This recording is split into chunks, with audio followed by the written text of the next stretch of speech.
তাহলে বিভিন্ন আপনার টিকটক, ফেসবুক এগুলো রিলস আপলোড করার জন্য আপনার আন্দোলন করে। তো আমার তো মাঝে মাঝে মনে হয় যে ইচ্ছা করে উল্টাপাল্টা বলে ভাইরাল হওয়ার জন্য। যে কোন বাচ্চারা মোবাইল ব্যবহার করতে পারবে আর কারা ব্যবহার করতে পারবে না, এটা একটা এজ লিমিট করা হোক।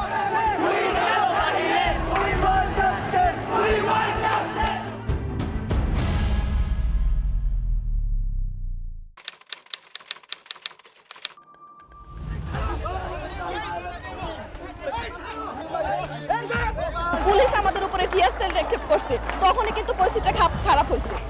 কোটা আন্দোলনের শুরু। ঢাকা বিশ্ববিদ্যালয়ের একদল শিক্ষার্থীর সেই আন্দোলনে অচল ছিল পুরো রাজধানী।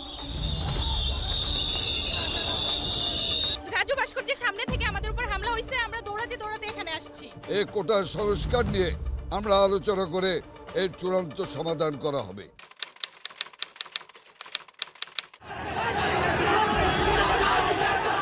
এই আন্দোলনের রেশ কাটতে না কাটতেই শুরু হয় নিরাপদ সড়ক আন্দোলন।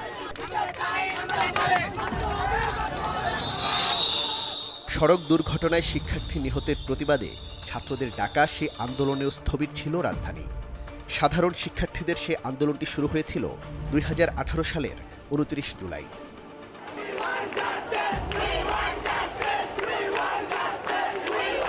কোনো অ্যাডিক্টেড ড্রাইভার, কোনো নেশাগ্রস্ত ড্রাইভার যাতে কোনো বাস চালক না হয়।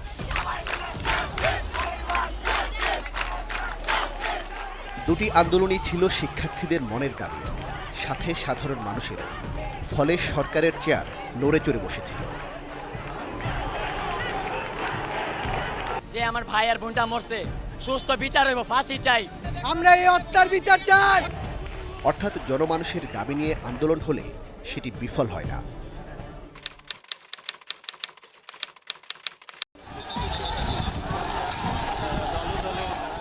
যার প্রমাণ 2024-এর কোটা আন্দোলন। কোটা না মেধা এই স্লোগানের সাথে পরে যোগ হয় এক দফার আন্দোলন, অর্থাৎ শেখ হাসিনা সরকারের পতন আন্দোলন, যা 5 আগস্ট চূড়ান্ত রূপ নেয়। 36 দিনের আন্দোলনে আওয়ামী লীগ সরকারের পতন ঘটে। ছাত্র জনতার সেই আন্দোলন বাংলাদেশের ইতিহাসে নতুন অধ্যায় সৃষ্টি করে।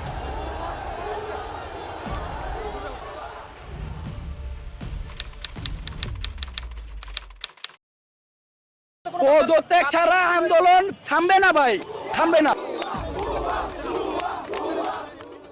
ছাত্র আন্দোলনের সাফল্যকে শক্তি মনে করে নাকি ভিন্ন কারণে ছাত্রদের এবারের এই আন্দোলন? এই আন্দোলনের শিক্ষা, সাফল্য, ব্যর্থতাই বাকি।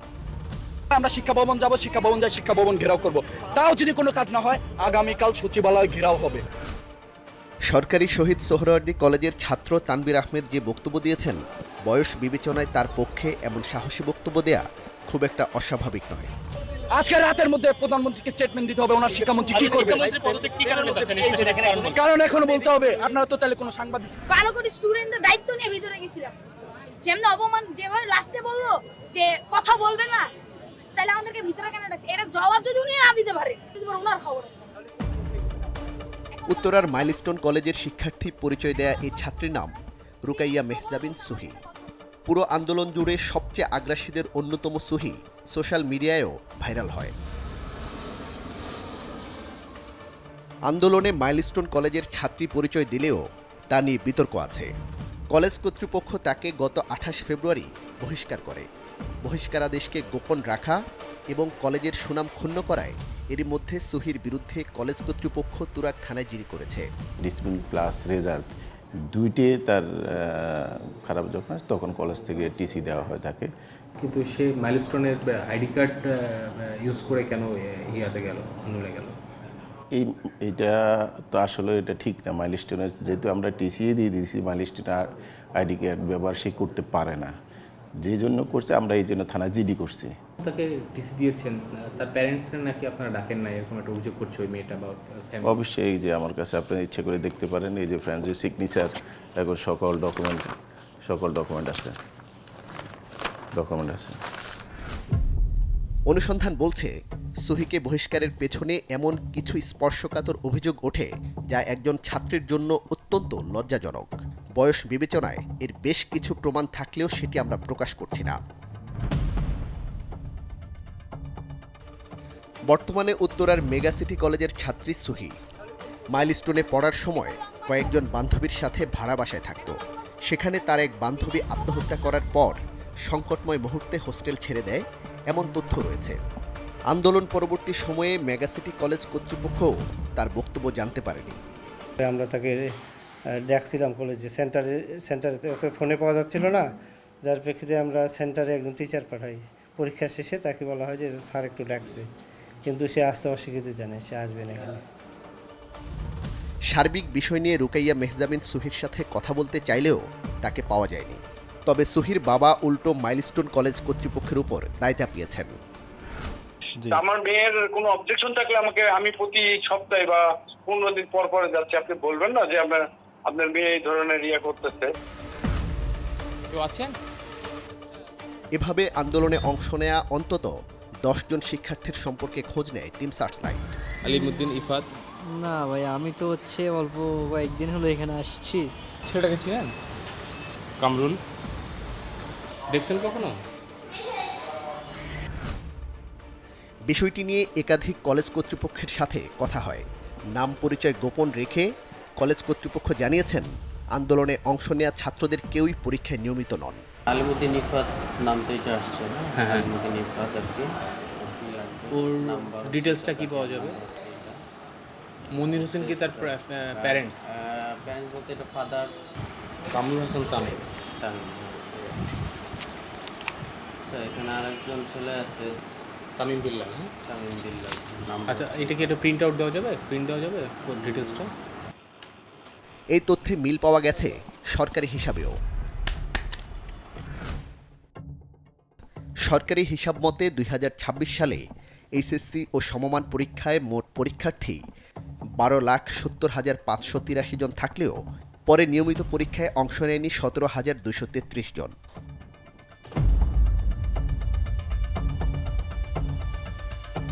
আমার কাছে যারা পরীক্ষা দিচ্ছে আমি দেখতে পাচ্ছি যে একটা পরীক্ষার পর আরেকটা পরীক্ষা অ্যাবসেন্টের সংখ্যা আছে।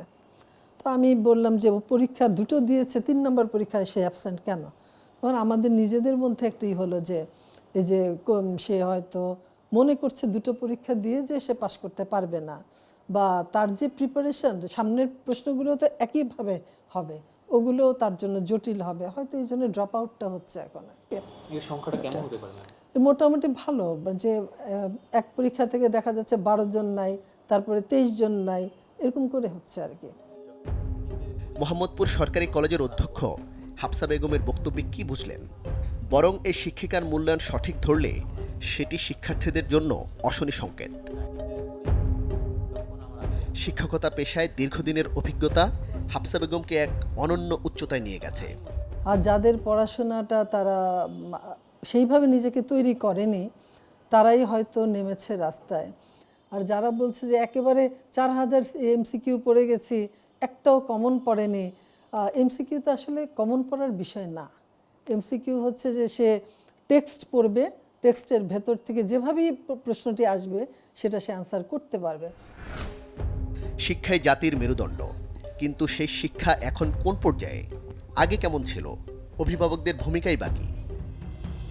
শিক্ষক শিক্ষার্থীদের মতামত এবং আমাদের বিশ্লেষণ বলছে, বর্তমানে শিক্ষা খাতে অবক্ষয়ের পেছনে মোটা দাগে বেশ কয়েকটি কারণ রয়েছে। রাজনীতি, সোশ্যাল মিডিয়ার প্রভাব, দ্রুত মনোযোগ বিচ্ছিন্ন হওয়া, শ্রদ্ধা ভালোবাসা কমে যাওয়া, শাসনের সীমাবদ্ধতা, শিক্ষায় বাণিজ্য, চাকরির অনিশ্চয়তা। আমরা যখন ছাত্র ছিলাম, শিক্ষকদের সাথে আমাদের যে সম্পর্ক, যতবার দেখা হতো ততবার আমরা সালাম দিতাম, যে জায়গায় দেখা হতো। এখন তারা একেবারে নাম ধরে ধরে যে উচ্চারণ করছে, এবং আমি এটা মনে করি যে পারিবারিকভাবেও তাদের শিক্ষাটি যথোপযুক্ত হয়নি, এবং এভাবে যারা কথা বলছে তাদের গার্ডিয়ানদের অত্যন্ত সচেতন হওয়া প্রয়োজন। একই কলেজের রসায়ন বিভাগের সহযোগী অধ্যাপক শাহরিন সিরাজের বক্তব্য অত্যন্ত গুরুত্বপূর্ণ। 2005 সাল থেকে শিক্ষকতা পেশাকে বেছে নিয়েছেন তিনি। এই জেনারেশনের খুব দ্রুত একটা আন্দোলন বা কোনো একটা মুভমেন্টে চলে যাওয়ার মূল কারণ হচ্ছে তাদের অনেকগুলো গ্রুপ আছে, অনলাইন গ্রুপ, ফেসবুক, ইনস্টাগ্রাম, এরকম অনেক গ্রুপে দেখা যায় কারো কিছু একটা হলো তো সেখানে একটা কিছু লিখলো এবং সেখানে তারা উত্তেজিত হয়ে যাচ্ছে। উত্তেজিত হয়ে এর পেছনে বা এর সামনে মানে কি ঘটনা কি কারণ চিন্তা না করে অগ্রপশ্চাৎ বিবেচনা না করে তারা একটা আন্দোলনে চলে যাচ্ছে। বেশিরভাগ বাচ্চা কিন্তু এর মধ্যে নেই, অল্প কিছু। এই অল্প কিছুই কিন্তু টোটাল পরিবেশটা নষ্ট করছে। অটোপাস নামের এক কালো ধাবা তো রয়েছেই, বর্তমানে শিক্ষার্থীদের ধ্বংসের মুখে ঠেলে দেয়া অঘোষিত এই পদ্ধতির শুরু করোনাকালীন সময়ে, যাকে অনেক শিক্ষার্থী এখনো সুযোগ মনে করছে।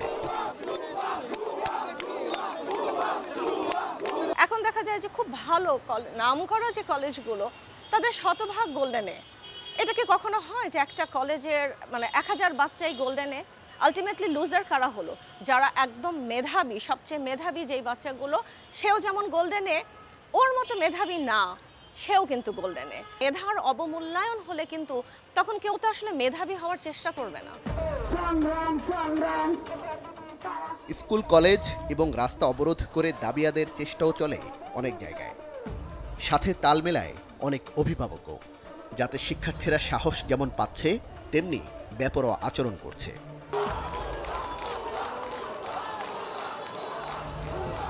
একই সাথে অঘোষিতভাবে পরীক্ষায় অংশ নিলেই পাস, এমন চিন্তা চেতনা মেধা বিপর্যয়ের অন্যতম কারণও।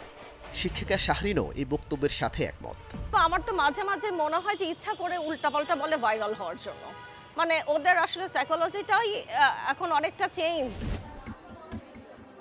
এমন বাস্তবতায় শিক্ষার্থীদের মনোজগতের পরিবর্তন লক্ষণীয়। সোহরাওয়ার্দী কলেজের উপাধ্যক্ষ ফরিদা ইয়াসমিনের বক্তব্যে বিষয়টি আরও স্পষ্ট হলো। সত্যিকারের যে স্টুডেন্ট আমরা যাদেরকে বলি, যাদের একটা ভবিষ্যৎ আছে, যারা নিজেদেরকে একটু ভালো করার চিন্তা আছে, ওরা কিন্তু যায় নাই। কারা গিয়েছে? যারা লেখাপড়া করে না। এই প্রশ্নটা একটু হার্ড হয়েছে, এটাই তাদের মাথা ব্যথার কারণ, যে একটা কিছু করে আমরা যদি পরীক্ষাটা থেকে মানে এর আগে যেটা হয়েছে অটোপাস, মানে এদের উদ্দেশ্যটাই ছিল যে একটা সিচুয়েশন ক্রিয়েট করে যাতে পরীক্ষা না। অবশ্যই তারা আসলে তারা অছাত্র, আমি তো বলবো তারা তো ছাত্র না। প্রশ্ন উঠছে, আন্দোলনে কি তাহলে শিক্ষার্থী বেশি বহিরাগতরা ছিল? যারা আন্দোলন করেছেন তাদের মতামত কি? কিছু অসাধু স্টুডেন্ট আছে যারা রাজনীতিতে লিপ্ত থাকে, ওরাই আর কি যে মানে অসাধুভাবে গালাগালি করছে। মূলত শিক্ষার্থী যারা আপনার সঠিকভাবে শিক্ষা গ্রহণ করতে চায়, তারা কিন্তু এরকম অসাধুভাবে গালাগালি করে না। অটোপাসভাবে পাইতে, তারপরে আবার হচ্ছে ওরা কখনো পড়াশোনা করে না, কিছু করে না, এই জন্য ওরা মূলত আসছে। ওদের মূলত উদ্দেশ্য ছিল শিক্ষা ব্যবস্থাকে ব্যাধস্ত করা। আচ্ছা, আপনি কি নির্দিষ্টভাবে আমাকে এটা বলতে পারবেন যে কোনো স্টুডেন্ট গালিগালাজ করছে? হ্যাঁ, অনেক স্টুডেন্ট গালিগালাজ করেছে।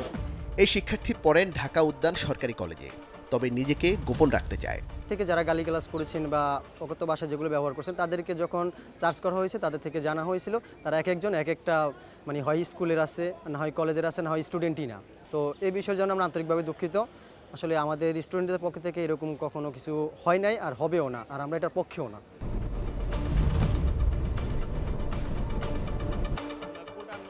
বিএফ শাহীন কলেজের সাবেক শিক্ষার্থী মোহাম্মদ শান্তও এবারের আন্দোলনে অংশ নিয়েছিল। কাছ থেকে দেখা আন্দোলন তার অভিজ্ঞতার ঝুলিতে নতুন কিছু যোগ করেছে। এর মধ্যে 20% হলো ডেডিকেটেড দিয়ে আন্দোলন করে, 20% হলো তার দাবি পূরণ করার জন্য আন্দোলন করে, 20% হলো আনন্দমূলক, বা 20% হলো জেনজি, যারা হলো জেনজি আছে। শান্তর কাছে এই আন্দোলন বর্তমান প্রজন্ম এবং রাজনীতিবিদ সহ অনেকের কাছে শিক্ষণীয়, যদি সেটি মন দিয়ে উপলব্ধি করতে পারে। মানে নিজেরা যেটা বুঝলাম, যেটা হলো আন্দোলনের যে প্রেক্ষাপটটা যেটা হওয়ার কথা ছিল, ওটা টোটালি আমাদের ভুল সিদ্ধান্ত। তাহলে বিভিন্ন আপনার টিকটক, ফেসবুক এগুলো রিলস আপলোড করার জন্য আপনার আন্দোলন করে। আমরা যে আন্দোলনে গিয়েছিলাম সিনিয়ররা, যারা 2026-এর আন্দোলনে, এটা জাস্ট সাপোর্ট দেওয়ার জন্য। আন্দোলন, রাস্তা অবরোধ কিংবা দাবি আদায় গণতান্ত্রিক রীতির অংশ, কিন্তু বখাটেপনা, গালাগালি, আইন না মানা অথবা পথচারীদের সাথে দুর্ব্যবহার আন্দোলনকে প্রশ্নবিদ্ধ করে।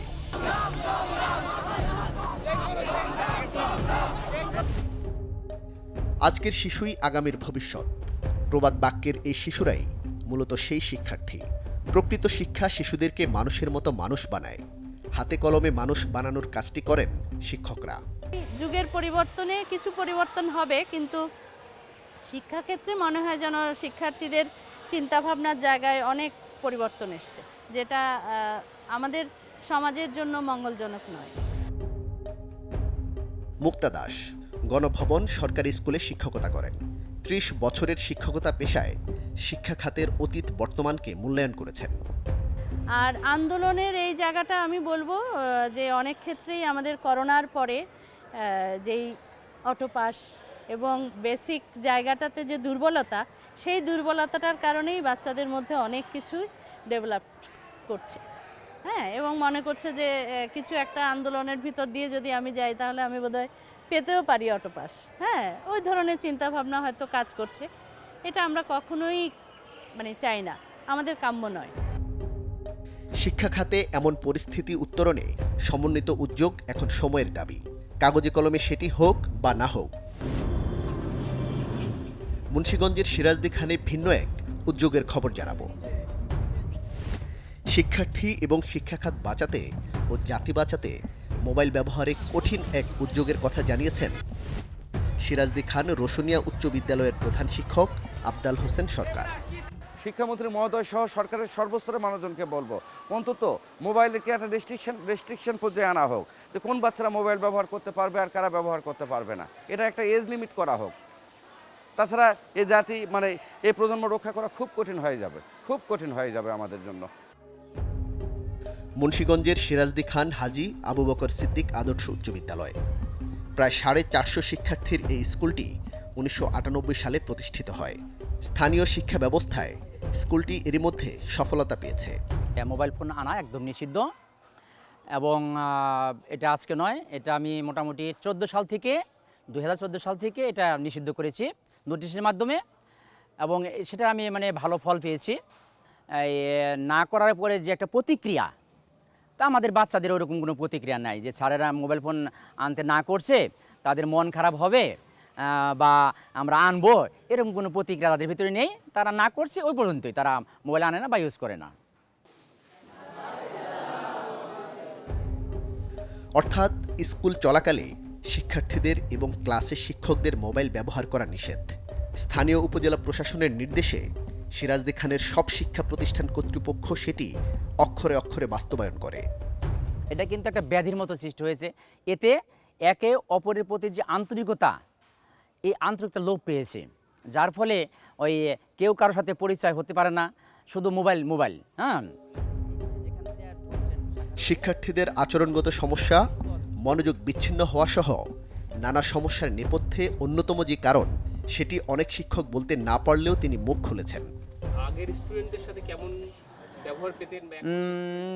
এর জন্য আমি একটু সরকারকে আমি পুরা দায়ী করব না। সরকারের পক্ষ থেকে আমাদের উপরে একটু স্বাধীনতা কম। সেটা হচ্ছে 1992 সাল থেকে মনে করেন 2010 পর্যন্ত দেখা গেছে আমার হাতে কিন্তু সবসময় ব্যাট থাকছে। এই শিক্ষক যে বক্তব্য দিয়েছেন তার সাথে মাঠ পর্যায়ের অনুসন্ধানে পাওয়া তথ্যেও মিল রয়েছে। যদিও বাস্তবতা এবং আইনের বিধিনিষেধ শিক্ষকদের হাত পা বেঁধে দিয়েছে। ব্যাট আমি বাচ্চাদেরকে দেই আর না দেই, সেক্ষেত্রে কিন্তু ব্যাট থাকছে। ওরা কিন্তু এমনি ভয় পাইছে, যার ফলে শিক্ষকরা কিন্তু এখন ওদের যে শাসন, যেটা আস্তে আস্তে একটু কমে দিয়েছে ওই সম্মানের ভয়ে। সিরাজদি খান উপজেলা প্রশাসনের এই পরিকল্পনাও প্রযুক্তি থেকে, অর্থাৎ স্কুল এবং ক্লাস ঘিরে সিসিটিভি ফুটেজে ধরা পড়ে শিক্ষক শিক্ষার্থীদের মোবাইল ব্যবহারের দৃশ্য। পড়াশোনা না করে দেখা যাচ্ছে 3-4 জন মিলে একসাথে বসে, বন্ধু বান্ধবরা বসে রিলস দেখছে, মোবাইলে সময় নষ্ট করছে, এবং শিক্ষকরা ক্লাসে বসে দেখা যাচ্ছে উনি ঠিকমতো পাঠদান না করে মোবাইল নিয়ে ব্যস্ত থাকছেন। এটা আসলে আরও বেশি আমরা এনশিওর হতে পেরেছি। এখন তো আমাদের ম্যাক্সিমাম স্কুলগুলোতে সিসিটিভি আছে, তো ফুটেজগুলো দেখলে দেখা যায় শিক্ষক ক্লাসে বসে মোবাইল চালাচ্ছেন। তো এই বিষয়গুলো যখন আমাদের মিটিংয়ে উঠে এসছে, তখন আমরা সিদ্ধান্ত নিলাম যে এখন থেকে আমাদের উপজেলায় মাধ্যমিক পর্যায়ের যে শিক্ষা প্রতিষ্ঠানগুলো আছে, মাদ্রাসাগুলো আছে, আমরা এগুলোতে শিক্ষকদের জন্য ক্লাসরুমে মোবাইল ফোনটা একেবারেই ব্যান করব, এবং শিক্ষার্থীদের জন্য স্কুলে। প্রযুক্তি যেন ফাঁদ না হয়, প্রযুক্তির অপব্যবহার যেন জাতিকে ধ্বংস না করে, বিষয়টি মাথায় রেখে সরকারকে এখনই বিকল্প ভাবতে হবে। বাঁচাতে হবে আগামী প্রজন্মকে এবং দেশকে। দর্শক, সুনির্দিষ্ট কোনো তথ্য, পরামর্শ কিংবা অভিযোগ থাকলে যোগাযোগ করতে পারেন স্ক্রিনে দেখানো নম্বরে, জানাতে পারেন সামাজিক যোগাযোগ মাধ্যমেও। আপনার দেওয়া তথ্যে সমাজের রন্ধ্রে রন্ধ্রে ঘাপটি মেরে থাকা জমাট অন্ধকারে আলো ফেলবে টিম সার্চলাইট। অনুসন্ধানের আলো হাতে দেখা হবে অন্ধকার পথে।